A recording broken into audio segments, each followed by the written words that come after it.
My brothers and sisters of Africa, my people of Namibia, and my friends across the world, hear me today. This is not a speech. This is not a series of words strung together for applause. This is a call to awaken, a call to reclaim, a call to rise. For centuries, our voices were silenced. Our stories were told by others, written in books that did not know the heartbeat of our people. Our potential was measured by outsiders, judged through the lens of distant powers who never walked our lands, never listened to our songs, never felt the rhythm of our hearts. But today, Africa speaks. Today, Africa rises. Today, history bends toward courage, toward dignity, and toward the undeniable truth that Africa is not broken, but waiting for its children to stand tall. Look around us. Look at the lands that have given birth to civilizations that shaped the world, the lands that nurtured knowledge, philosophy, art, and science, the lands that fed empires and built kingdoms. And yet, look at our children. Look at the schools that lack books, the hospitals that lack care, the communities that still struggle for clean water and reliable roads. Our lands overflow with gold, diamonds, uranium, oil, and yet our people struggle to survive. Why? Because for centuries, Africa's wealth has been extracted by those who came in the guise of friendship. Generations have endured this silent theft. Contracts were written in distant offices with fine print few could understand. Promises were delivered in glossy language, wrapped in generosity, yet the benefits never reached the people. Our resources have been taken, our labor exploited, our sovereignty challenged, and our dignity questioned.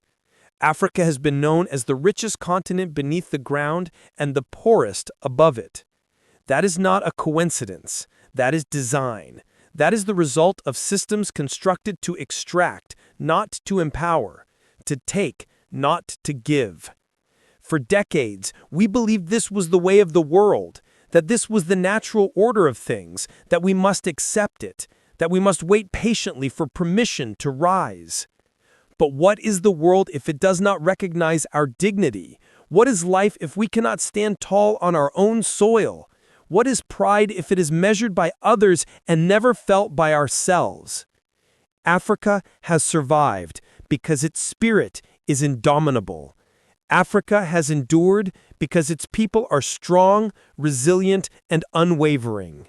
But strength without direction can be wasted, and endurance without courage can be silent. Today, we choose courage. Today, we choose action. Today, we choose Africa. Then came Ibrahim Traoré of Burkina Faso, a young man, a soldier, a visionary. He did not arrive quietly. He did not arrive cautiously. He looked at the contracts that had drained his country, at the agreements that had promised prosperity but delivered dependency, and he did not flinch. He did not bow. He did not seek approval.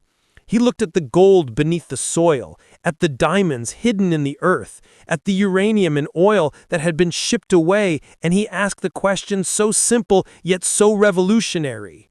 If this gold is ours, why do we only own 10% of it? In that moment, Africa rediscovered courage. In that moment, the voice of a single man reminded a continent that leadership is not measured by comfort, fame, or appearances. Leadership is measured by service, by protection of the people, by honor to the land, and by investment in the generations yet to come. Traoré did not come with anger. He did not point fingers. He came with clarity. He came to rebuild, to restore, to redefine what it means to lead. He did not come to destroy. He came to construct. He did not come with bitterness. He came with vision. Some called him reckless. Others called him too young. Many doubted whether a soldier could hold the wisdom to guide a nation. But history will remember him as a visionary. He reminded Africa that wealth belongs to the people, not to foreign boardrooms. Resources are not privileges for outsiders. They are the birthright of every citizen. Traoré's courage was not limited to words. He took decisive, concrete action. He reviewed every mining agreement. He scrutinized contracts that had been signed in haste or ignorance. He rewrote laws to ensure that jobs and wealth remained in Burkina Faso, refusing to allow foreign companies to exploit the nation without accountability. He demanded transparency and fairness. He ensured that the wealth of the soil would nurture the nation, that gold, diamonds, uranium, and oil would become tools to lift people out of poverty, to educate the children, to strengthen the hospitals, to build roads and infrastructure that connect communities. This was not symbolic. This was transformative. This was the embodiment of leadership in its purest form. For decades, resources had been a curse disguised as a blessing. Now, under Traoré's vision, they became a blessing, a source of hope and empowerment. For the first time in decades, a leader reminded Africa of a truth too often forgotten. The wealth of a nation belongs to its people, not to outsiders. But Traoré's impact does not end in Burkina Faso. From Namibia to Ghana, from Sudan to South Africa, leaders are taking note. Old contracts are being reviewed. Exploitative deals are being questioned. The Traoré effect is spreading, a wave of courage, pride, and self-reliance. Africa is no longer silent. Africa is not waiting for permission. Africa is awake and it is rising. The movement is bigger than one nation. It is a continent reclaiming its dignity, its power, its voice. Africa is speaking for itself. Africa is taking control of its future. Africa is reclaiming what was always its own. When we think of Africa's heroes, Lumumba, Sankara, Nkrumah, we remember those who dared to imagine a continent that stands tall, who dared to fight oppression, exploitation, and corruption. They dreamed of self-determination and equality. They dreamed of prosperity built by Africans for Africans.